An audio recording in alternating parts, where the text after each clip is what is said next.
Welcome everyone to the first session of the Writing in Lockdown series at the University of Salford.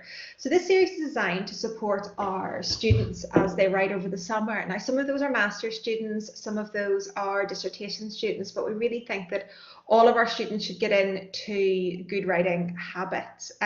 So this is sort of an ad hoc series just set up with some of my favourite writers to talk about how they've managed to keep going over the last few months.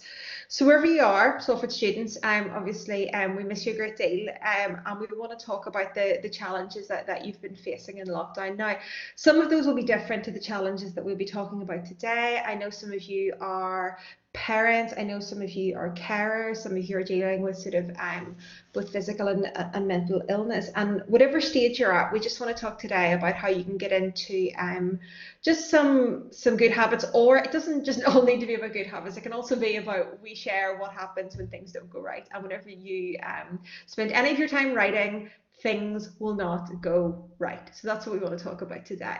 So the first speaker and the first person who immediately came to mind is Katie Lowe, who I'm very glad to say is joining us today, who's the author of The Furies, that was published by HarperCollins in the UK, St Martin's Press in the US, and 10 other territories worldwide. Katie is also currently in the second year of her PhD on female rage in modern and contemporary literature at Birmingham. Now, Katie has a new novel that's coming out in 2021. Yeah.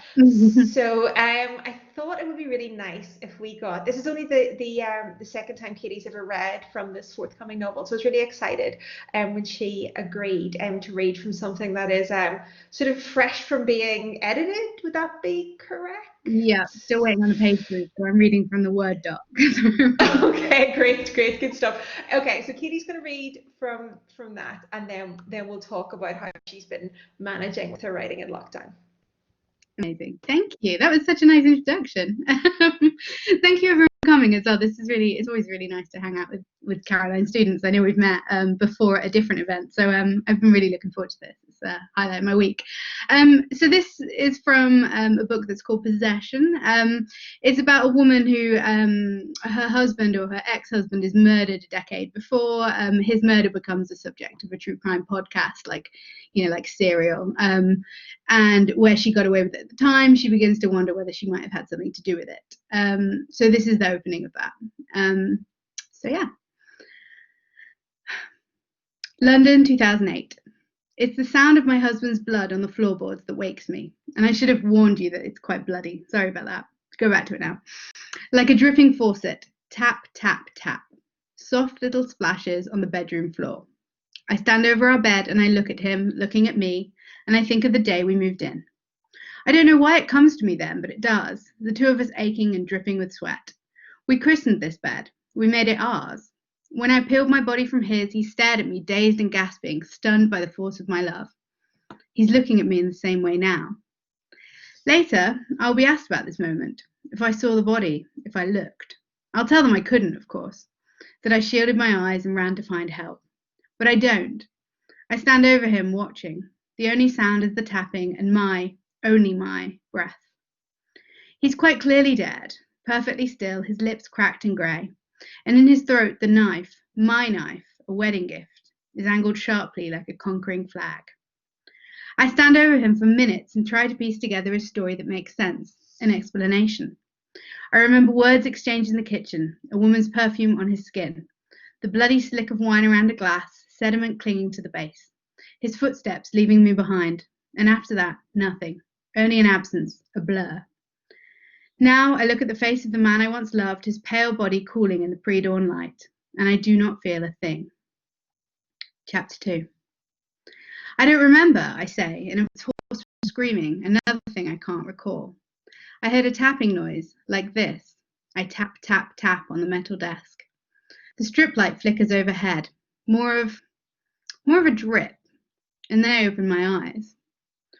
The officers questioning me, a man and a woman, both fresh-faced and focused, nod. They don't believe me, and I don't blame them. I'm not sure I'd believe it if our roles were reversed. I was on the floor, I go on.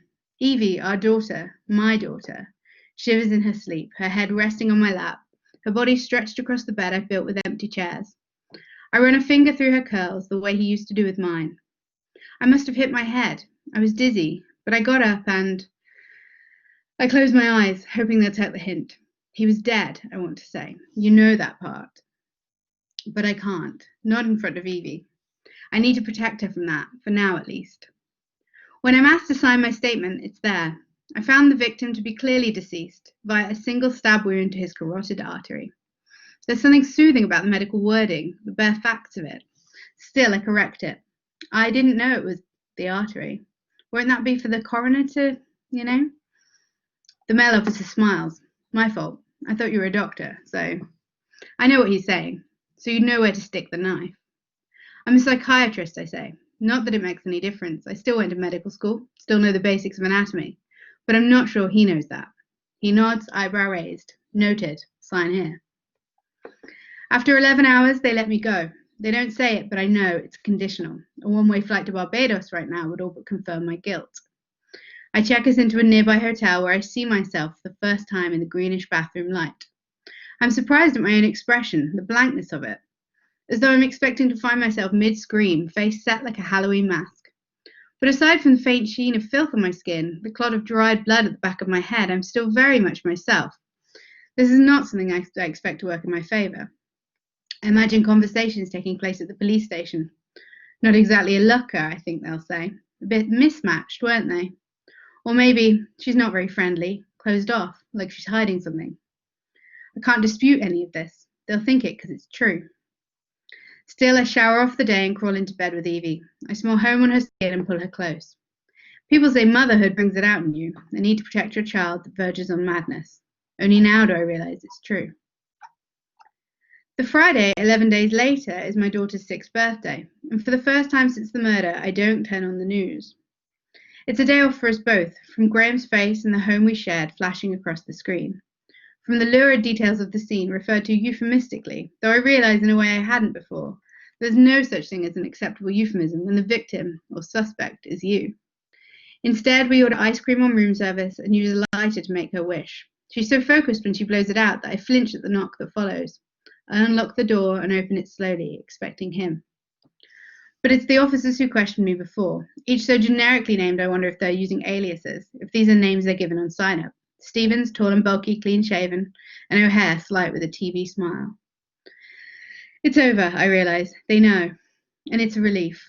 Come in, I say, too brightly. I sound slightly unhinged. Stevens is poker-faced when he speaks. This won't take long. I glance at O'Hare, who smiles. Seems automatic, the good cop by default because she's a girl. There's movement in the corridor beyond. I wonder who's watching, who'll be there when they leave me away. But then O'Hare begins to speak. The words themselves escape me, but their meaning is perfectly clear. A burglary gone wrong, she says. Suspect in custody. Yes, we're absolutely sure. Stevens doesn't take his eyes off me throughout. I can feel it in his stare. He doesn't believe it, doesn't believe me. He has doubts, but the evidence is clear. His instinct in this case is outweighed by the facts. I understand his surprise, but I keep this to myself. I say nothing. I nod, I close the door and look it shut. For a week, I turn housekeeping away. I stack room service trays in teetering piles by our door. I settle Evie in front of cartoons for hours on end, much to her delight, never allowed when Graham was alive. I don't shower, I can't eat. I watch myself from above, circling the room like a caged animal, like a woman going mad. I see my husband there on the bed, newspaper slung over his lap. He taps his pen on the page and fixes me with a smile. 5-letter word, starting with G, an I in the middle, he says. Appropriate response to the death of a loved one. A blink and he disappears. So like him to make a joke at a time like this. So like him to always have the last word. And that's it. Thank you. Well, obviously one of the differences is that if we were in a literary reading, you would be, having rapturous applause at some time. So we'll just have to imagine the audience going wild. And I also, need to know if she did it, but obviously, need to buy the book first. I need to know. So yeah, so that was really, really great. And obviously a slightly different genre than the Furies. How would you sort of characterize this book and the way that your publisher's thinking about it? Well, it's very much on the crime thriller market, but I kind of wanted to play with that a little bit and use some of those kind of old-fashioned gothic motifs in there. So there's an old spooky haunted house in it. It's set in a village in the middle of nowhere. It's got maybe ghosts, maybe not. It's kind of got a lot of those things in it, which is either going to work really well or it's going to be an absolute disaster. I'm not entirely. It's the trouble when you start playing around with genre. It goes badly or it goes really well. There's no way of So how have your so during the lockdown you were finishing the edits for this book. Mm-hmm. You were doing all of your PhD work for your upgrade, whatever you refer to it. And it's called something different in literally every university. Your panel or whatever it was. That you did well, and then you're starting to write something else as well. Is that correct?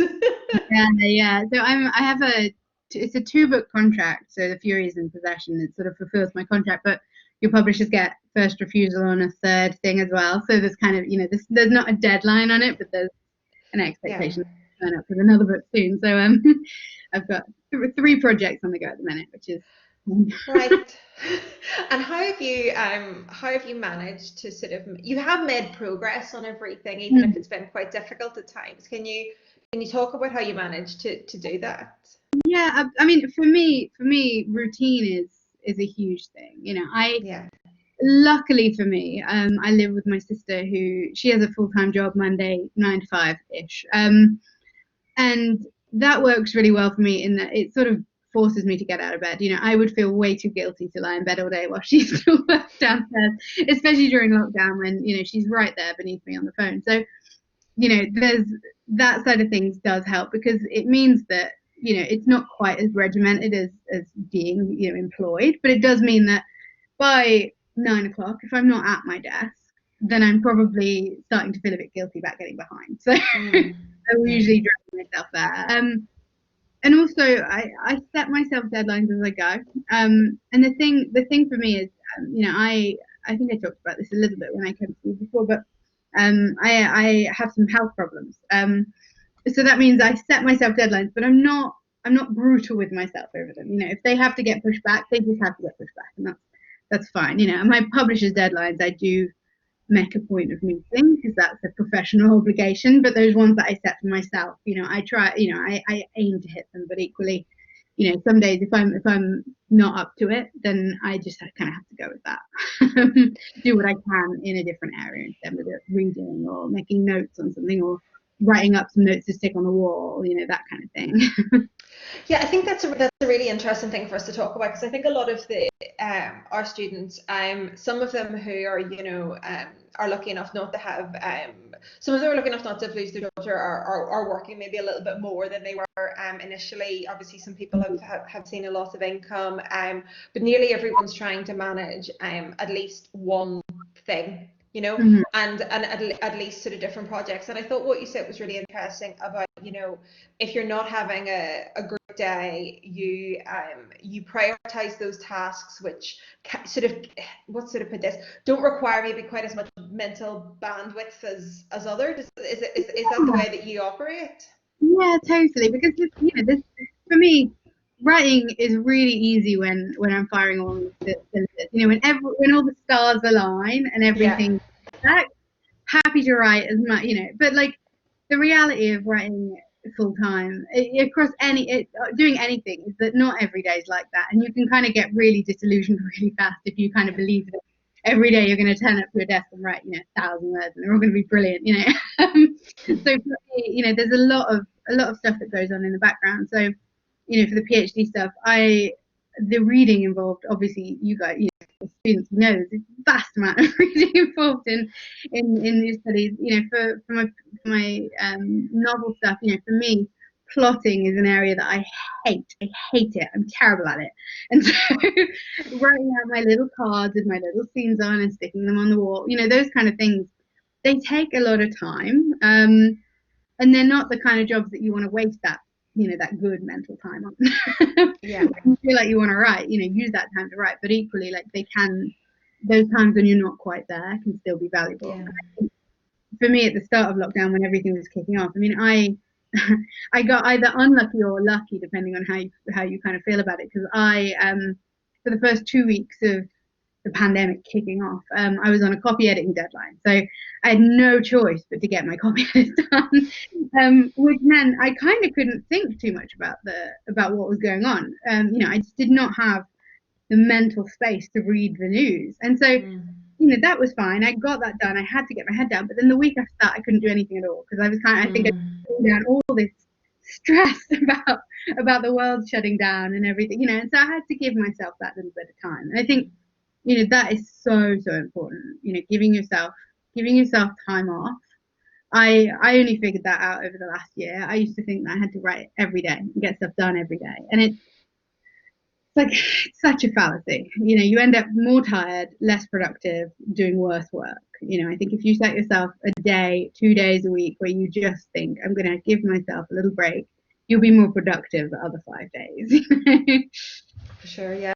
And how have you, I know that you've tried to be quite good in how you've been relating to sort of the endless cycle of rolling news and social media and things like that as well. So how have you dealt with sort of maintaining a good writing habit alongside the fact that the world is on fire? I mean, I'm really strict with myself, and like I know with this kind of thing, it comes from a place of sort of great privilege in that I can kind of go, I'm gonna log off now for my sanity. But equally, I know, say for I mentioned my health, like I lose at the minute maybe 2 days a week to having a migraine or pain things that stop me doing anything else. And so my logic is I only have so many hours to work and to do the things that I love. And so spending hours and hours and hours and hours on social media or stressing out about the news when I can't do anything isn't that productive for me. It makes my mental health go haywire, and that just makes me feel worse.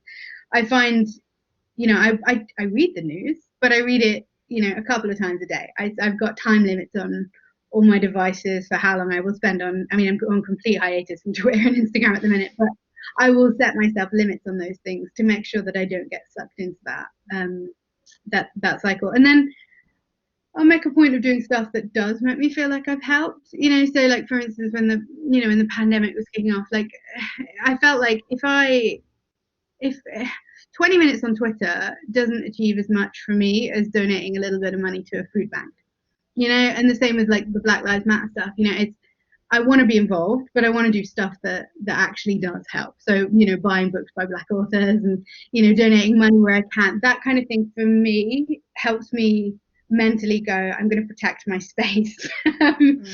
Doing stuff where I know that's going to have a knock on in a way where, I feel like tweeting is maybe sort of a little bit of a gambling machine.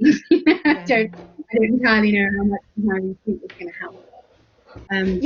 Yeah, and I think what you say is really interesting, which is whenever your sort of your life is about sort of being creative, having time to think, and obviously you have sort of, it's interesting to hear whenever you talk about like plotting out your novels and the mental energy that takes, as well as plotting out a PhD, and obviously it's different kinds of energies, but it still relies on focus, and it still relies on you really knowing yourself and working out what sort of helps you cultivate the focus. But as you say, and with our students, with our sort of Salford community, you have something kind of unavoidable with your health that obviously takes away from your focus. We have I think I saw some of my colleagues in the chat box there that have little kids, and I think what you say is really important, which is when we all have these limited periods of time, us as academic staff, we're all about to learn how to fully use all of this new online software, so we all have limited time to be creative, and I think thinking about how you can best protect your sort of mental and physical health alongside that creativity is really important. Yeah, and I think that's one of the things where, for me, I learned a lot from my professional career before. I used to, before I was a full-time writer, I worked in events, and I had a really demanding full-time job, which meant that, my writing time was pushed into this tiny little box of the weekend or between 5 and 7 in the morning, or whenever I could squeeze it in. And I think that's one thing where, like for me, I will never regret having spent 10 years doing stuff that wasn't writing before I sort of quote unquote made it as a writer, because it's kind of made me, it's made me quite good at drawing those lines between work and real life in a way that I think probably had I been writing all this time, I probably would have gone insane by now. So You see, and I think that's why you obviously, kind of having sort of, dealt with working full time, dealing with illness, dealing with all these things, like you to me are a really good person just to, say like, I'm having a, forgive my French, shit pandemic day, where I'm like, because we all have shit pandemic days, we all have days where we're like, I just want to do this, I just want to see the sea, I just want to, we all have these days, but I think you obviously have, in the slightly longer term, have had to live with sort of constrained circumstances. And I'm not saying you're like a pandemic expert or anything, but I think a lot of the wisdom that you have around sort of looking after yourself alongside writing, I think is really helpful, I think. Yeah, and I think there's an argument for not being too hard on yourself during these sort of shit pandemic days, because for me, so one of the things that you and I have talked about before is last year I got a spine injury, and it meant that I spent like 9 months of my life indoors, could not leave my house. And I was expecting this to be my book launch year. Everything was going to be amazing. I was like fully geared up for the best year of my life. And then I spent the whole time stuck either on my sofa on my back or in my bed on my back. And it was so boring, and I completely lost the plot. So I think in a way I've come to the pandemic, and I'm like, all right, I can't leave my house again. Well, that's fine. I've been through this before. But yeah, I think like I'm dealing with it quite well because I have been through that. And I think there's a certain amount of, like, anyone who's like a first timer in the being stuck inside the house, you got to give yourself credit. This is hard. Like, this is a weird situation we're all in. And I think if you put too much pressure on yourself and you're like, oh God, I'm having a bad mental health day and therefore I'm a terrible person, I'm never going to succeed at anything, that's not going to help you. You might as well just go, all right, I'm having a bad day. Like, what can I do? Is there a new episode of RuPaul's Drag Race that I can watch? Is there a dairy milk in the fridge that I can get into? Is there something that will make me feel better? And then I'll come back tomorrow and hopefully that will have restored me. Yeah, and I think one of the things you really helped me with at the start as well, when I was sort of planning, trying to get some of my own writing done during the pandemic, was to stop constantly wishing things were different, and to stop constantly like I think what you say is right. Like, it's okay to spend some time, with you. I especially think about last year where obviously, you were able to attend some launch events, but not all of the launch events you'd planned. And obviously at the start there was, I think we've all been dealing with this over the last few months, like a real sense of like cosmic unfairness. With me, it's been like every time something was cancelled, like every time like our prize giving at the Irish Embassy was cancelled, every time like 2 major international events that some students were volunteering at that I had spent like months planning, like every time something fell from my calendar. And I think it took me a long time. Like, I pushed for a long time against, but this is I was a bit lucky. I was like, and this is the year I finished my book, and this is the year, our students have their wonderful master's conference. This is the year this happens, and I think trying to adapt to this is the year that this happens, but how can I get some writing, some creativity out of that? I think it's been a really important shift for us all, I think. Yeah. And I think, it's one of these, I always feel like I sound like a massive, like one of these hippies that's like, everything happens for a reason. When I think back to when I started, I tried to do my PhD in 2010, I think it was, no, 2009. And I graduated bang smack in the middle of the financial crisis. There were no jobs. I didn't get funding. I got dumped by my boyfriend all on the same day. And I thought, I was like, my life is over. I'm definitely not gonna, like, I had this whole life planned out where I was gonna marry this guy and do my PhD and everything was gonna be great. And like, I've looked back on that day so many times of like cursing it, my life was over. But everything that's happened since has been a result of that. I wouldn't have had the career that I had if I hadn't had to go and get a job in admin, in recruitment, just to make some money to pay rent, and then I wouldn't have moved to London, I wouldn't have met my agent, I wouldn't have written the Furies, and so I wouldn't be in this position now where, I have this, like, I live in a nice place with my sister, and I get to write for a living. So I think, sometimes these things, like, it seems horrible at the time, and you think, like, this is going to be terrible, and it's it's a disaster for me. And it's completely valid to feel like that at the time, but I think sometimes you gotta think, well, like, a new challenge. What's next? Let's see see what we can make of this situation. And from my experience, I think kind of just clinging on to that optimism with, like, both hands and refusing to let go is quite a good strategy. Yeah.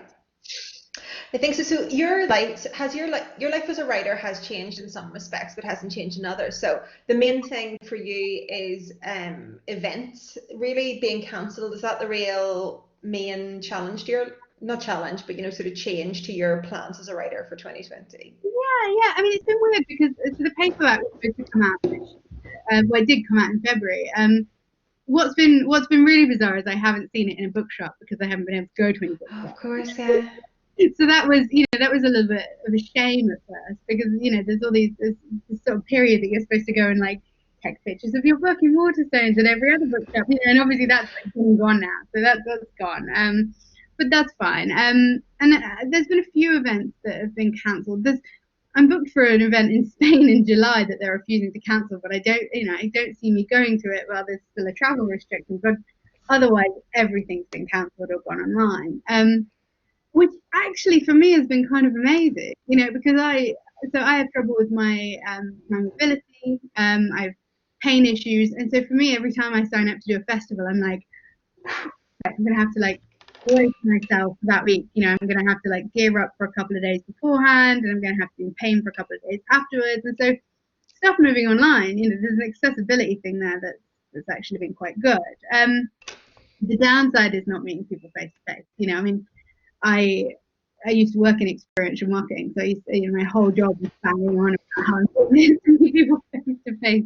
And I do think there is a massive value in that you lose. Yeah. But I think the publishing industry as a whole has done a really good job of sort of pivoting Yeah, moving stuff online, yeah. Um, as well. And just finally, before we let some of our students ask you some questions, or just share their feelings about writing, what are you reading at the moment? Oh God, I'm reading so much. I'm obviously, like, in my PhD pouring through Judith Butler again mode, but also I'm reading. Good luck. No, yeah, it's like and she's one of those where you think you know all the stuff, and then you reread it again, and you're like, I did not remember all the stuff. So that's fun.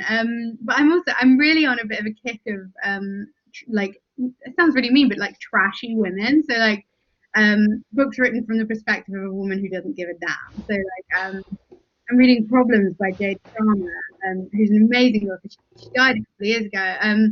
But it's about this woman who lives in New York, and she's a drug addict. It's one of those books where it's like a car crash, but you can't kind of put it down. And that seems to be my quarantine kick. I've been reading a lot of, like, Elizabeth Wurtzel and rereading Kat Marnell's biography. Like, I don't know. Really? It's almost like I'm going down the road of, like, if I could go outside my house and make an absolute mess of it, like, what hedonistic stuff would I be doing? Yeah. So that's my current vibe, which is a bit weird.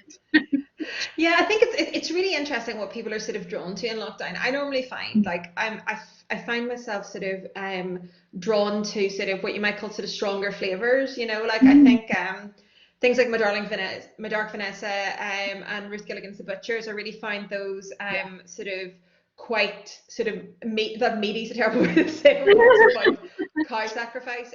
But it was a bit interesting. And obviously, as you mentioned earlier on, I think buying books by Black authors is really important at the moment.